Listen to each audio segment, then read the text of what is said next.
I think my first question, I saw the film, I love the film, and who hurt you? Who hurt me? Freddy Krueger and Looney Tunes, I guess. Nora Ephron, Freddy Krueger, and Looney Tunes. Yeah. Yeah, that's a good You mean who combination. loved you? No, Who loved? who Yeah. loved you? Yeah, exactly. No, but I was sincerely curious because I love the idea of this movie and the mashup of a rom com and a horror. But I was also just curious, like when you came on board for it, that tone is so tricky to nail, and so I was really curious, how you approached it, of like how much horror, how much rom com, like how did you really break Well, it I knew I down? didn't want to make fun of either genre. I knew that I wanted to be fun, so it was going to have all the bigness of the biggest like Jason Lives ever got as a horror North Star. Like I've been referencing Tommy McLaughlin's sixth entry in the franchise because it's a masterpiece, but also because it does play with tone. But I knew that I wanted to treat it as Efron as I wanted to treat it Craven, and that it would be dead without the chemistry. That you couldn't make fun of either element of the film, and the rom com is really just the conduit to lull people into a sense of complacency that in order for them to drop their guard and be scared. Which I don't like. I want to keep this spoiler free because I think people should go see it and not know too much. But I will say that I think you nailed that exact thing, because there was a moment where they're in the apartment that I felt like I was watching a rom com and I forgot what I was watching. And I did just sort of relax, and I was like, and just enjoying these people, and like I was invested in them. And then it's like Hard Eyes showed up and I was like, oh, right, that's what Yeah, we're yeah, for doing. sure, for sure. Yeah. Yeah. So no, I think like you absolutely nailed that, and it was a lot of fun, like to see, that you were able to, I think, sustain Yeah, both throughout yeah, the film. sweet. Thank you. Uh well, the other like production thing I want to talk to you about too is just like the opening scene. You have a couple, and there is a specificity to that couple that I think we all know them. We've all seen them before, and they're doing a very public proposal, and they're they have the cameraman hidden like a few feet away taking the photo. Like I just am curious, was that, how much of that was in the script? How much of that was choices you had to make them this hyper specific couple that we have all seen before? Like just like the costume, the casting, all of it. Thank you. Most of it was in the script.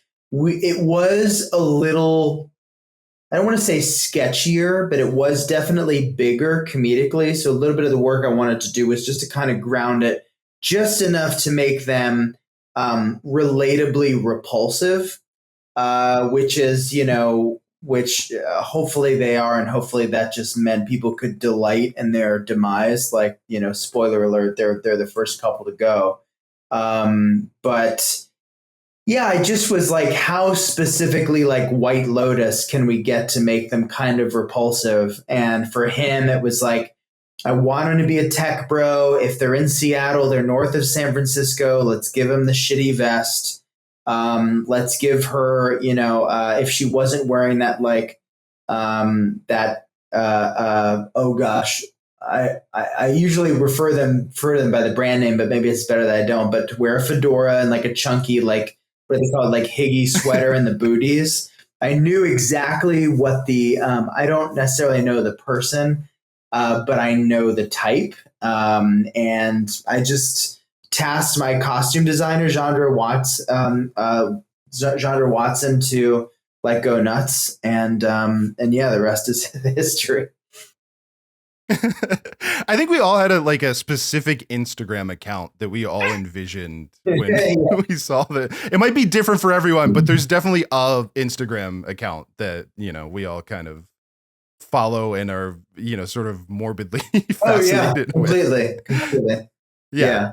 I'm curious too of because you were talking about dialing back the comedy and I just want to talk about Michaela Watkins because I'm such a fan of her in general, and her character is absurd, but in a way that works. And I just would love to talk to you about like that character of Crystal Kane a little Allie's bit as boss, well. yeah. So she on the page, I believe she was written like Dolly Parton if she hated humanity. And Michaela is a comedic genius in her own right. It was wide open as far as I was concerned for an actor to kind of do their thing. So just had Michaela come in, and we didn't talk terribly much about tone. She just, I said, just do your thing with the Southern accent and then I can kind of guide it. But she just worked for one day. She knocked out all of her scenes in one day. She happened to be in Australia. We were in New Zealand. I said, do you want to pop over and knock out this cameo? And she freaked. And honestly, between the partnership of her and Steph Knight, our head of the makeup department at HMU, and genre wardrobe, they created this, or she was able to kind of call this character that actually feels like, yeah, it's kind of big, but it's also not so big that it takes you out of it. I'm saying that as a, it's like I'm biased, but she's still one of those ridiculous kind of larger than life characters, no different than in Another Life or in another context. Anna Wintour has a kind of bigness to her. So Michaela just understands the assignment. And like once they, I don't know if it was Steph's idea or Michaela's, but once the idea to give her that shock of white in her hair and that like that, that awesome wardrobe kind of came together, I was like, there's kind of going to be no wrong answer. Well, and then like as you were putting this together, I mean, the response to this has been pretty overwhelming, right? Like, did you expect it to be a hard sell? Like, or what were you hoping for with fans? Well, it was already financed when I pitched on it, which was kind of a miracle in its own right. Like the studio seemed to feel in their bones that there was a franchise there. And I didn't necessarily disagree, but for an $18 million slasher to be made today, an original slasher is kind of it's unheard of. It's a miracle. So what I wanted to bring to the table was anything that like you have to do as a director was like, okay, cool. So if you're already taking this risk, why not allow a bit of like Jason Lives wish fulfillment, give him the full utility belt, give him night vision, kind of make it a supervillain in his own right. And if we're going to go for it, let's like really swing for the fences. Let's give him more weapons. Let's make the mask even cooler. We had Tony Gardner aboard from the jump, which was an amazing advantage for all of us making this mask. But I had no idea that it would be. We're at week 2, and we're at week like almost at a full 2 weeks. The fact that we're breaking records, like we're the third slasher to ever have this good of a second week, where horror films often have a drastic drop. I don't really know how this game works. I'm an indie film guy. I like doing, I do my internet comedy thing. I make independent film. This is my first studio release. So I'm thrilled that people are talking about it. I'm thrilled that the word of mouth is getting asses in seats. I think that's why it's doing well. I'm just, if it gets me working and continuing to work in this impossible business that's hurting so bad, then I'd be happy. Well, I'm curious too. Like you kind of talked about. I mean, you're obviously Jason Lives. You're talking about a lot, and this being the launch of a franchise. But there was, I don't know if this was always in the script or if there was a discussion of this kind of lived in that this feels like it's not the first movie that you kind of get the new like there's kind of almost like you feel like you missed a movie that was the origin story or something, and then like we get the newscast and this has happened in previous years, and so you did kind of just jump in the middle of it as well. I think that's just a testament to Chris Landon and Michael Kennedy's sort of their DNA imbued with everything Scream and really everything slashers. I think to start in the middle, quote unquote, is really exciting. We've kind of seen everything before at this point, so we know the formula, and to just dive in, yeah, it's been really cool to see people embrace that. Is it something that you, I mean, this is obviously super preliminary at this point, but like, do you think you'd want to continue like making these, or are you already thinking about the next thing? You know, if it's like Jason, then I think we need a terrible director to come in next, like make a bad sequel. I only see one more in my head, but these things, if they make money, people figure out a way to make them go on and on and on. I definitely see a way to continue the story of the core characters, and I'm really really excited about the opportunity. I don't know if it'll happen. Nothing has been officially, greenlit, but we're all excited to do it again. At least from my standpoint, one more time to really kind of blow it out. But I do think that this franchise, if it were a franchise, it can have a very long life, so long as whichever filmmaker comes aboard to execute it treats both genres with respect. So really makes, to their best ability, a genuine rom-com that gives you the genuine feels the way that you would feel. I get the genuine feels watching Pretty Woman or Defending Your Life or Sleepless in Seattle, but also floor it with the horror. Make it as Voorhees and as Wes Craven as you possibly can. I think it could have a long life, especially if you take a new romantic trope or sort of setup from Bridget Jones to Pretty Woman to you name it, and have Hard Eyes interject that story. I think it could have a long life and create something of a new genre. I don't know.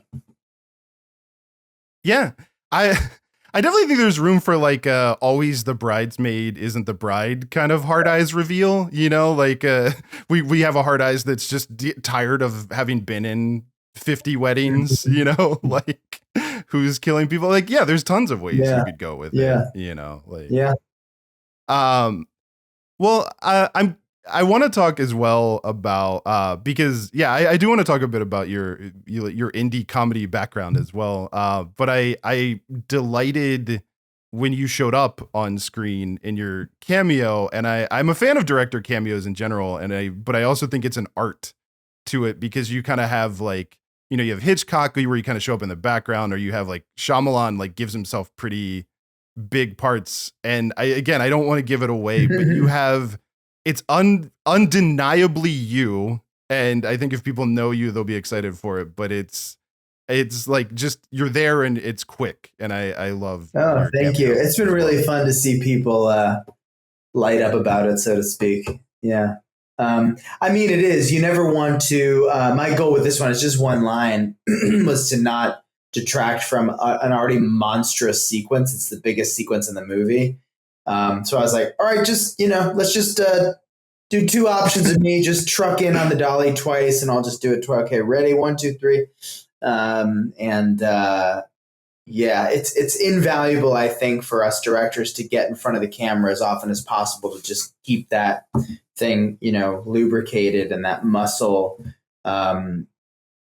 savvy and kind of primed, because you can easily forget in the position that you're in as a director, which is to say like a captain of a big ship, that it's still very vulnerable for your actors to get up there in front of hundreds of crew members and like do their thing. So, and also I love to do it. I mean, I was just, I started the year by shooting an episode of Creep Tapes with one of my heroes, with Mark Duplass. And, I don't have any intention of stopping acting, but I love it all. I'm curious, do you think you have two fan bases, or do you think you have a pretty unified fan base? Like, are there people that just know you from the Dropout stuff, or are like, like who want you to do sound effects when they see you, or are like, who don't know about the directing, and people who know about the directing but don't know It's about wild. It's really wild to what was the most recent? I think Letterboxd just released a featurette, and it's me, kind of yucking it up with Abby Woolcomb, who works in our props department, and with Laura from makeup and Luana down in New Zealand, and it's me sort of hosting this, adventure through the makeup department. And the comments on it are like, whoa, that's the Dropout guy. This guy directed it. I didn't know he was a director. And it's funny because I don't really know how to use social media beyond just sharing stuff that I do. But my naive mind is such that, yeah, if I share it to my Instagram or something, which is I basically just have an Instagram now and a Blue Sky, that all of my fans, quote unquote, will know, or everyone who's seen my face will know all the bevy of things that I've done. But it's not the case. I think there's something interesting there about the bifurcation of how we receive and digest information, and especially information in the trades and trivia. Like when I was a kid, I knew everything that Robin Williams was doing, everything that John Leguizamo was doing, everything that Mike Nichols was doing as a director, maybe with the exclusion of some of his theater stuff. And now I feel like, we're so inundated with stuff that I don't know. It's probably easy to just get bogged down or distracted and not quite put, say, two and two together. But I don't really know what that is. But I do think there are two separate fan bases. In fact, I think there are folks who like my films who don't know even who I am. They just like those movies. And then there's sort of when they find out if there's an interview with me through comedy that I directed these two movies and I name drop, they go, wait, what? And that's really, really fun to me as someone who just doesn't like being pinned down creatively. I like being able to pop up in unexpected ways and places for people to entertain. I wonder, do you are you on the verge of not having the ability to do that? I feel like your success might prohibit you from having time to do a make some noise or something like that. I don't know. I mean, I will always make time for make some noise. I'm seeing Sam and Ben Schwartz in sorry, my cat loves attention. I'm seeing those boys in all of 2 hours for dinner. We always make time for each other regardless how busy it gets. And it's also super important to me to keep a foot in the comedy world. Honestly, the way that the movie's blowing up, to be able to see the bevy of Dropout fans that are coming out in droves to give my movie a chance because they're fans of Dropout, that is mind-boggling to me. Because Dropout, honestly, I think is probably more popular, more seen than the movies I make. Definitely, they just sold out Madison Square Garden to play Dimension 20. So, it's important to me to keep a foot in that community because the fans dig what they're seeing. They like me, and I love entertaining. So I don't know if there's ever a world where I'll get too big for it. I don't know if Sam would kind of, be turned off or turned on to the fact of a director who might be desensitized in pop culture somehow, but I doubt it coming on doing the show. But I'll do it as long as they'll have me. That's great. No, and yeah, I think it is interesting because it is a really difficult time for the industry and people are struggling, but it's you seem to have found at least this movie and Dropout, these do look like paths that feel I don't know, they give me hope for the future of movies and TV, and that they're obviously people want this content and people are excited about this stuff, and it's just figuring out how to I've only survived because I do more than one thing, and anyone who's starting in this business, it's not like it was in the 90s or even the early 2000s where you could just make a living as an actor or a writer or director. You really do. I mean, you can, it's rare, but you really do have to have your hand in multiple pies and multiple plates spinning. So when I'm not acting, I'll try to get something off the ground as a writer, as a director, and vice versa. and somehow I've survived. But you know, it's definitely, gigs are fewer and far between, and you know, so I'm just hoping that like 10 years from now we'll be having a similar discussion about a new like theatrical release movie, and you know, AI hasn't taken over just about everything. That's part of why I love Dropout, is because Dropout is such a, in a way, a successful garage band enterprise that is taking off, and it is so human. It's so rife and based in community, that it kind of keeps me grounded and keeps me close and connected to the fans. Well, it is like, that is such a fascinating thing that I feel like studios are thinking AI and all of that, but that like if you look at Dropout, or if you look at you know, a lot of young people watch YouTube, and that's what TV is to them, and all of that is community based and like a connection to the people making the content and the work. Like I do feel like the human connection is the way, but obviously it's convincing, you know, the people with the money to think that way. But yeah. Well, I don't know if there's anything I haven't asked you about that you want to mention, or anything else coming up.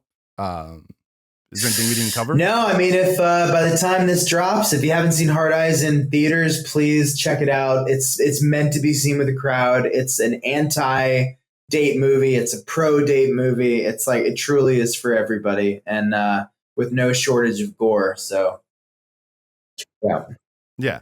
Well, and my wife and I saw it on Valentine's Day weekend, and we loved it. So I can attest to that.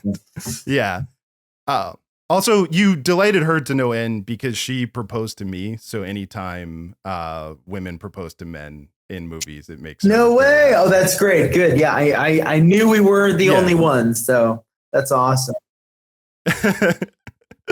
Well, cool. Thanks so much, man. It was really nice talking to you, and I really love your work. Thank you so much for the time, man. It's awesome.